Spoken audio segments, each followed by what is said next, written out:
Não, volta. Tudo bem, não. Nossa, mano, não acredito. Vamos, pode continuar. Vai cortar e vai voltar. Vamos. Qual... Ao vivo, Ao vivo, Vai. Falei que eu ia travar na hora de gravar. Bora, cara. No ao vivo.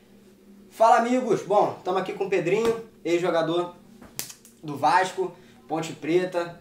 Jogou no Al Nassr também. E aí, Pedrinho, tudo bem, cara? Tudo bem. Prazer ter você aqui. Pô, prazer todo meu. Esse canal de vocês maravilhoso, nessa resenha solta aí de futebol. A única coisa que eu quero deixar aqui bem claro, todos, né, que estão seguindo esse canal de vocês vão ter o privilégio de escutar a melhor resenha, né, descontraída. Boa. Sobre o nosso futebol aí desse Brasilzão. Boa.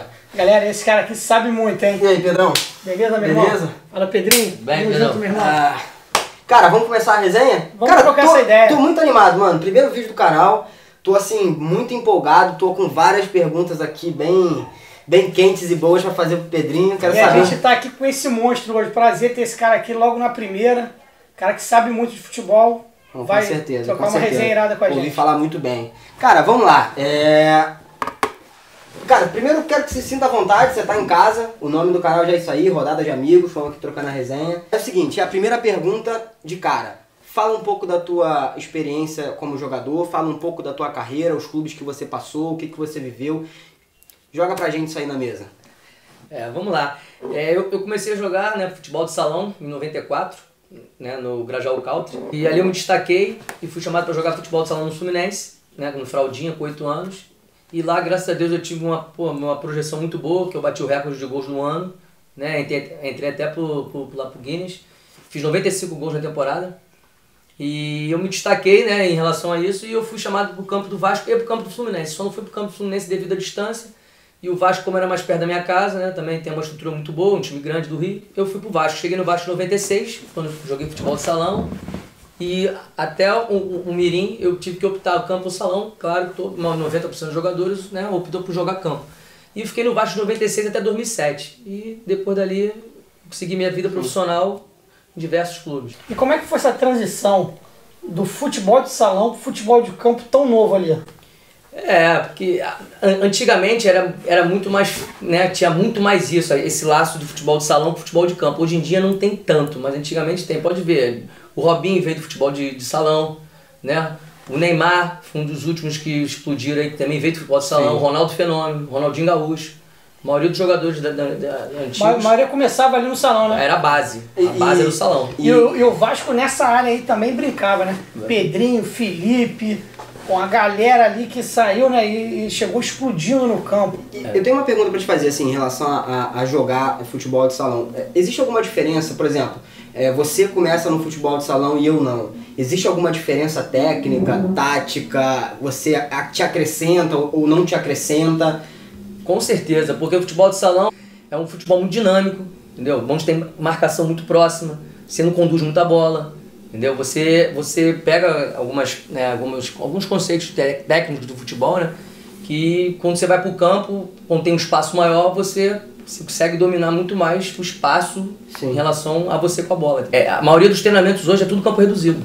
Sim. Entendeu? Para fazer movimentação, entendeu? Toque rápido, aproximação, marcação dupla, tripla.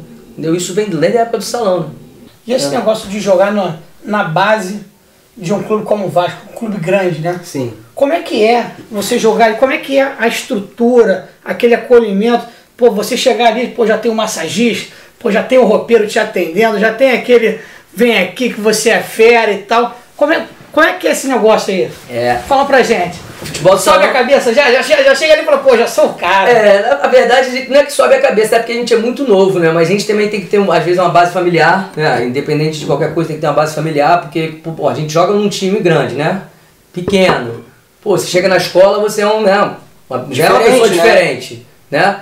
E isso aí é uma coisa que, quando você tem uma base familiar, isso aí já te dá um equilíbrio, né? Você não se deslumbra muito, entendeu? Mas com certeza, é uma coisa muito boa, porque quando você joga num time grande, pode ter certeza que a estrutura é sempre melhor do que um time pequeno. Isso aí é fato, isso aí não tem nem como discutir. Até porque quem está no time pequeno quer ir pro time grande. E a gente tem que estar lá, defendendo o nosso todo dia, porque a concorrência é muito grande. É muita gente querendo chegar, né? Gente do Brasil inteiro. O funil é... Qual é a diferença, né? Você que jogou em clube grande, jogou em clubes menores, qual é a diferença de você, por exemplo, jogar numa base de um clube grande, né?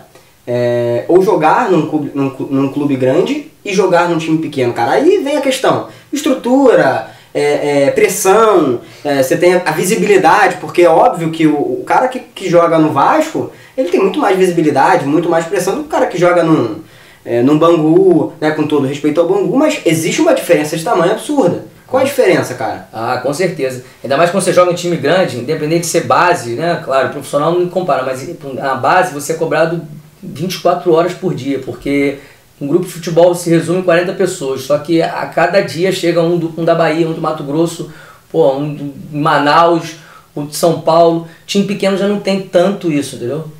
É mais aquele pessoal que mora perto do bairro, entendeu? Time grande não. É mais restrito, né? O tempo todo chegando gente e você tem que estar ali sempre dando o teu melhor, porque senão vem outro e te atropela, entendeu? E aí tem toda aquela questão também de você administrar o ego ali, né, cara? Porque rola muito de pessoas com ego lá em cima. Ser melhor tem que ser no campo, né? E não de outra maneira. Com certeza. Isso aí a gente, ainda mais no meio do futebol, um esporte coletivo que tem gente de classe média alta e tem gente, né, uma classe, né, bem inferior. E ali a gente aprende a lidar com tudo, entendeu? Com tudo cobrado, tanto dentro de campo como fora de campo. Sim. Disciplina, escola, entendeu? Você tem que estar sempre alinhado. Uma coisa puxa a outra. Fala um pouco agora de como é que foi essa subida da base, né, pro profissional. Explica um pouco mais em qual clube que você subiu. Fala um pouco pra gente disso, qual é a experiência e a diferença, né, da base pro profissional. E assim, foi um marco, né, pra você, é o que todo jogador espera, sair da base. Como é que foi essa sensação? O que você viveu naquele momento? Enfim, compartilhar com família, enfim. Ah, com certeza, né, a gente tá ali na base, né, desde 9 anos no Vasco. Eu recebi o comunicado quando tava na linha amarela com meu pai.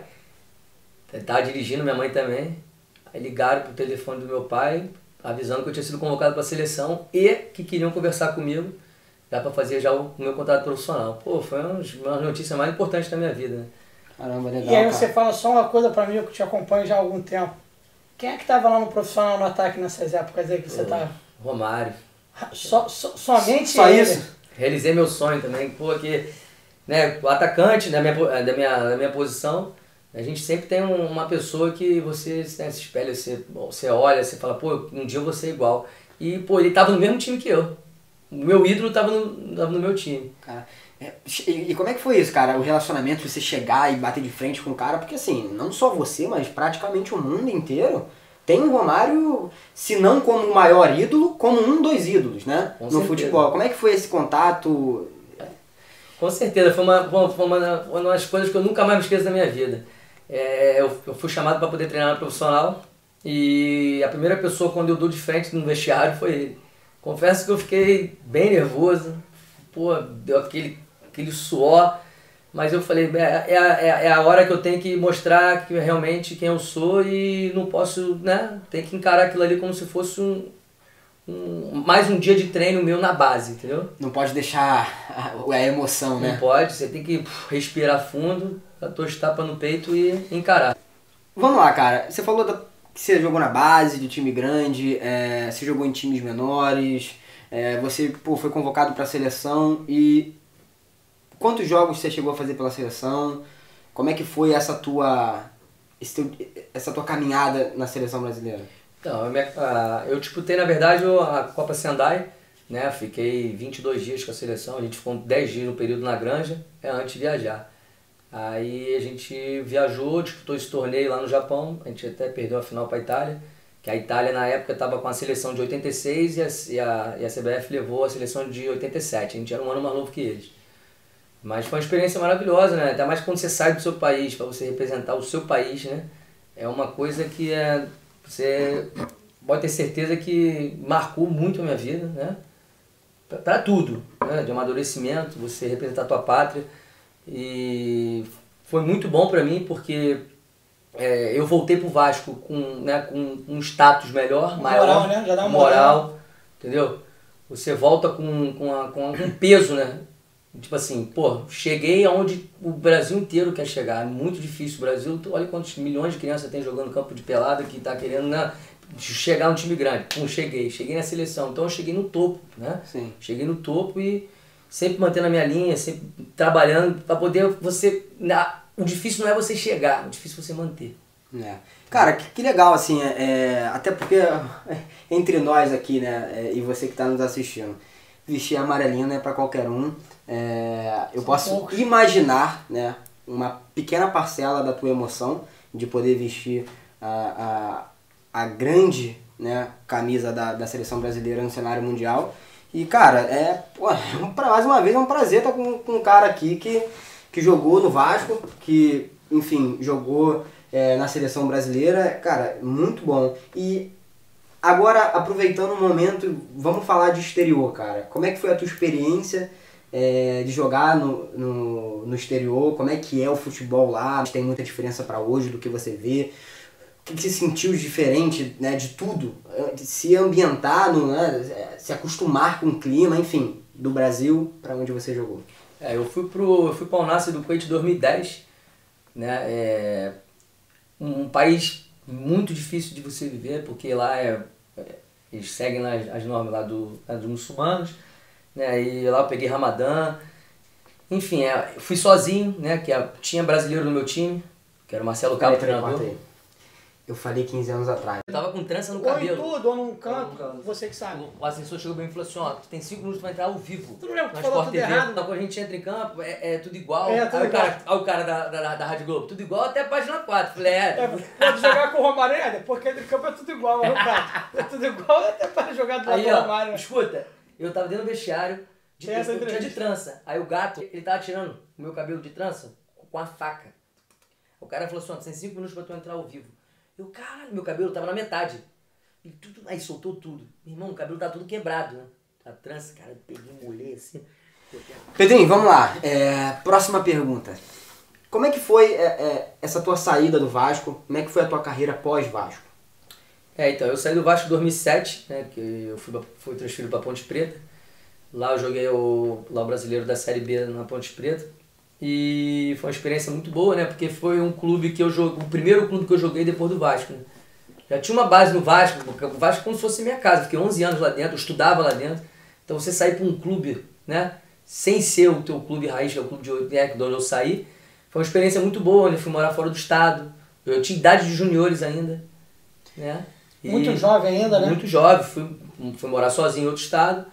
Larguei meus amigos, larguei, né, toda aquela aproximação que eu tinha. Acabou o treino, podia, né, encontrar com um amigo meu, bater um papo. Não, eu fui sozinho, né, com idade de júnior. E isso foi uma coisa que eu amadureci muito nessa época, porque quando você vai para um clube, né, Ponte Preta é um clube sensacional, torcida apaixonada, pressão é igual de time grande, daqui do Rio, Vasco, Flamengo, Fluminense, a pressão lá é muito grande. A Ponte Preta, né, Campinas, você vê que é a segunda maior cidade de São Paulo. Todos os jogos, casa cheia, pressão no treino, imprensa. E foi uma experiência, para mim, sensacional. E como é que foi a tua estreia, né? Depois da saída do Vasco, assim, tinha muita pressão para que você fizesse gols e já brilhasse ou não? Os caras tinham já ali uma tranquilidade para trabalho. Deixa eu te fazer uma pergunta. Qual foi o teu maior número de gols numa partida, né? E a outra pergunta já para tu responder. Qual foi a partida da tua vida, assim? Aquela partida que fala assim, cara, essa daqui eu acho que eu nunca vou esquecer. Cara, uma partida da minha vida, eu vou ser sincero, foi quando foi Brasil e Itália, a Copa Sendai, na final. O estádio tinha mais de 45 mil pessoas. E o Brasil, né, por ser pentacampeão, 95% do estádio estava torcendo pra gente. O mundo inteiro torcendo. Tava todo mundo torcendo pra gente no estádio, parecia que a gente tava jogando dentro do Brasil. Né? O povo japonês ama o Brasil demais, né? Mais pelo Zico. O Zico foi muito ídolo lá, Alcindo. E a gente chegava lá, parecia que a gente era um astro. Por mais que a gente tivesse 18 anos, mas foi um jogo muito marcante na minha vida, entendeu? Quando a gente contou um hino, né? O jogo passou pro Japão, o jogo passou pro Japão, tipo uma televisão de esporte deles lá, mais conhecida, passou ao vivo. Caramba. Eu confesso pra você que quando contou um hino, Pô, desceu lágrima na hora. Não tem como, cara. Na hora, fiquei todo arrepiado. É muita emoção, filho, não tem jeito. Cara, assim, eu acho que hoje o futebol brasileiro, ele tá crescendo muito a base, né? A base do futebol brasileiro hoje cresce muito. Eu acho que cada vez mais nós temos chances com tecnologia, com, enfim, todos os equipamentos tecnológicos que existem, da gente ter bases hoje praticamente de times pequenos, né? O nível. Você pega hoje sub-20 aí pelo Brasil, tem sub-20 aí que se você olhar jogando, você fala, cara, esse cara aqui ganha de um time pequeno de Série B tranquilamente. Profissional, né? Um time profissional. Eu digo assim, você pega um time profissional de Série B, um time que tá lá capengando lá pra cair pra Série C.